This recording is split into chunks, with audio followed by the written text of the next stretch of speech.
So, have you ever really thought about what makes a genius? A genius? We're always told it's just something you're born with, right? Like you either have it or you don't. But what if that whole idea is wrong? What if I told you that geniuses aren't born, they're built? We're about to get into how the most incredible minds actually train their brains, and trust me, it might just completely change how you see yourself. Yeah, for decades, this was the main story, that your intelligence is basically genetic. It's a fixed number, kind of like your height, and you just stuck with it for life. I mean, how limiting is that idea? It's pretty rough. So what if it's all just a big lie? What if you look at the actual stories of the greatest thinkers in history and they tell you something completely different? Okay, let's just start with the biggest name out there, Albert Einstein, the guy who's basically the poster child for genius. Well, get this. His own teachers thought he was slow. They totally wrote him off and figured he'd never amount to anything. And it doesn't stop there. Then you've got Charles Darwin, right? The man who literally changed how we see biology. He wasn't some child prodigy. Nope. He was a totally average student, and he absolutely hated all the boring memorization they made him do in school. And to top it all off, how about Thomas Edison, the guy who basically invented the modern world? He was kicked out of school. His teachers literally labeled him unteachable. So let's just recap here. You've got slow, average, and unteachable. Not exactly the glowing report cards you'd expect from these legends, right? All right, so if they weren't just born brilliant, what was their secret? It's time to bust this IQ myth wide open. Okay, here's the big reveal. The secret wasn't in their DNA, it was in their habits. They were actively rewiring their own brains, day in and day out. And you know what the best part is? So can we. So let's crack open their playbook. We're going to start with habit number 1, how these geniuses actually came up with their world-changing ideas. And it's a practice that, honestly, most of us have totally forgotten about. And this is where the science gets super cool. See, we think we get smarter by just cramming more stuff into our brains. More books, more videos, more information. But neuroscience actually shows it's the opposite.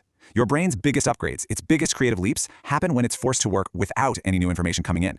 This is what kicks on something called the default mode network, which is basically your brain's creativity engine. It's what connects all your old ideas in totally new and brilliant ways.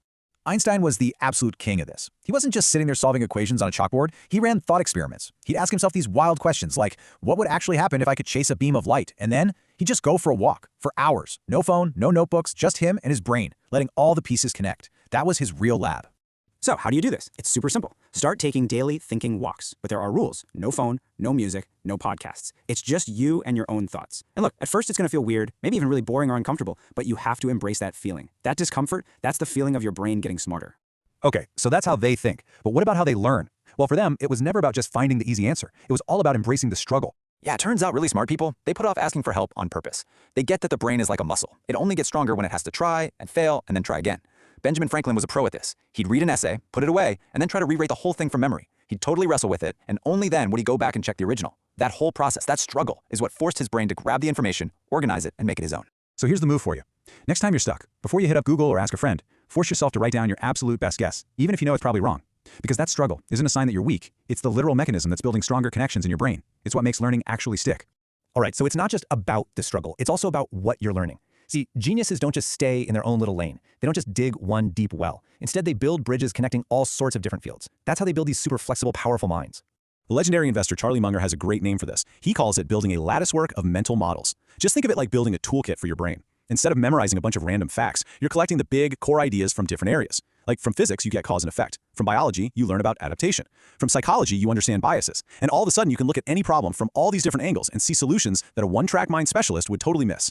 So we've got how to think and how to learn like a genius. But honestly, none of that works if you don't have the right foundation. So let's get into the final piece of the puzzle, the kind of lifestyle that actually fuels a high-performance brain. And this is such a cool contrast. It's like two sides of the same coin. On one side, you have this intense, deliberate memory training. Think of Nikola Tesla. The guy could literally build, test, and run entire complex machines just in his mind.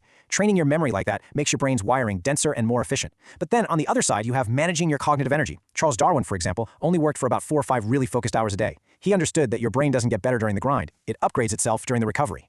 So what that means is your brain's operating system really needs 2 things. You've got to have that active training, and you've got to have deep recovery. So you train it using active recall, forcing yourself to explain something from memory without looking at your notes. And then you have to protect its energy. That means you protect your sleep, you move your body every day, and you actually allow yourself to be bored. That downtime isn't you being lazy. That is essential maintenance for your brain. Okay, so what's the big takeaway from all this? When you put all these habits together, they don't just work in isolation. They add up to one incredibly powerful system. If there's only one thing you remember from all this, make it this. Intelligence is not a hack. It's not some quick trick or a magic pill. It is a system that you build, one tiny habit at a time. All those geniuses we talked about, they weren't born with it. They just built the daily systems that allowed their intelligence to grow almost on its own. And that's awesome because it puts all the power right back in your hands. You don't need special genes to think like a genius. You can literally start upgrading your own brain right now. So, I guess the only question left is, what's your first habit gonna be?